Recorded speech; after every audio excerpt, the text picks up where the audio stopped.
Hi, this is Adirondack Guy, and today I am talking about the possibility of a second civil war in the United States of America. And of course, there's many videos on YouTube that talk about this subject. Now, before I even get into that, I want to say that right now there is a civil war per se happening in our country. It's more verbal and it's more of a cultural warfare than it is anything that is what we would consider warfare with weapons of some kind of destruction. But what I want to talk about is how if a physical civil war does break out in our nation, I want to explain how it's going to be a lot different than the first civil war that we've had in our history. First of all, we have to look at the first civil war. When the first civil war broke out, there were two the states had their own militias. And nowadays, we don't have, there are some states that have militias. And some of these militias are not even recognized by the states that they're in. But keep in mind that in reality, most states in our country don't have militias anymore. They've been replaced by the National Guard or something else. And as a result, the American people do not have any knowledge of warfare discipline. The art of warfare is no longer practiced among the American citizen. Now, it's constitutional that we should be doing this, but we no longer follow the Constitution, per se. So as a result, the idea of militias fighting each other as they did back in the first American Civil War, it's more than unlikely going to happen. If anything's going to happen, it'll be more of riots. Now, a lot of historians will argue that the first Civil War was mostly riots, killing each other off. But again, back then, the American citizen had some military discipline. We don't today. So these riots will be more of chaos and more of a rise of anarchy. It's going to be very messy, per se. Now, a lot of people say, well, the right versus the left, or the conservatives versus the liberals.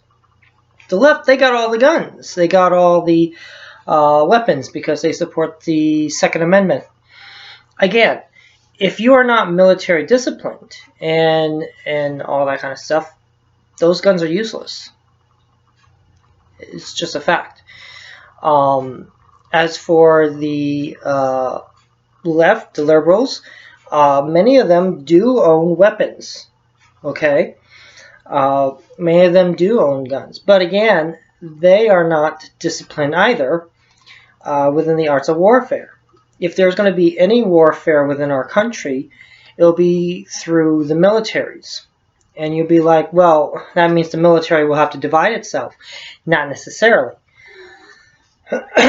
Let's say if it happens now, this is the year 2019. If civil war happens in our country now, and there's a civil war uprise, I believe that most of the military will join President Trump because they're very supportive, and President Trump is very supportive to our militia and our veterans. So I have very little question that when it comes to the military, they will be for the conservative side. However, the liberals have an army too. It's called the United Nations. And what was happening, of course, a lot of people probably won't believe this, but what was happening during the end of President Obama's term is that he was bringing in a lot of UN soldiers within the United States. And he was getting ready for possible, what's it called, states under police control, military control, if any uprisings happen. So there's a word, I can't remember it. But so it wouldn't surprise me that if there was a civil military warfare happening in the United States, it would be between mostly the United States military versus the United Nations. I'm sure the United Nations would join the liberal cause without question. But there's another problem. The other problem is food. When you have armies, you have to have food. And the United States has done a wonderful job putting pressure on our farmers. That many of our farms within our nation has shut down, don't exist anymore, or they're owned by large companies. But the other thing that we have to keep in mind that in the year 2019, this is one of the worst years of natural disaster with our farms. We're going to see prices go sky high with produce and other cattle stock, any kind of animals that are raised on farms. It's going to go sky high, whether it's ranch or whatever, because of natural disasters. When you lose crops that feed the cattle, you lose the cattle, prices go up. Same thing with chickens. If you lose the crops that feed the chickens, then you have to raise the prices for the chickens, and you probably wind up losing some of the chickens. So, I mean, there's a connection. So, obviously, when it comes to food, to feed these armies, it won't be available. I want you to check your stores right now. Most of your food is not from the United States. It's not. It's from other countries. I'm trying to think. So, civil conflict within the United States. There's no question, we are divided. But it's going to take something very extreme for us to start a physical warfare. I'm not going to question that it'll happen, but will it last very long? I very much doubt it, especially if it's between just the American people. You got to keep in mind also that the civil